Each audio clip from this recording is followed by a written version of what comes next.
Another questioner asked Huzoor about how to reprimand a child if they make a mistake. بات یہ ہے کہ اگر اس نے بچے نے پہلی دفعہ کوئی حرکت کی ہے تو یوں ہی سزا دینی نہیں چاہیے، ٹھیک ہے؟ اور ذرا ذرا سی بات پہ بچوں کو سزا دینا اور غصہ کرنا، اس سے بچے اور بگڑ جاتے ہیں، اس لیے ان کو پیار سے سمجھانا چاہیے۔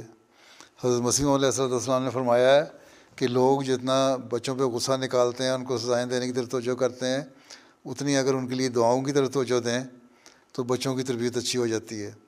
پھر ماں باپ اگر اپنا اچھا نمونہ دکھائیں، بچے کو پتہ ہو کہ یہ اچھے اخلاق ہیں، یہ برے اخلاق ہیں، یہ اچھی بات ہے، یہ بری بات ہے، تو بچہ وہ غلط حرکت کرے گا ہی نہیں، وہ ماں باپ کے منہ کو دیکھے گا۔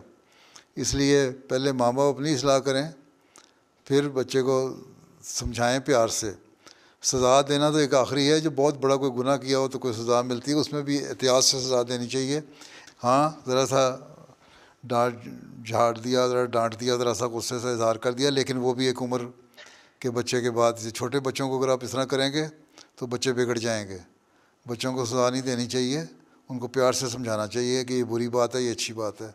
اور اگر نیک فطرت بچہ ہے، اور عموماً نیک فطرت ہوتے ہیں، تو بچے سمجھ جاتے ہیں، اگر ان کو یہ یقین ہو کہ ہمارے ماں باپ ہمارے سے ہمدردی رکھتے ہیں اور ہمیں نیک بات بتاتے ہیں، ٹھیک ہے۔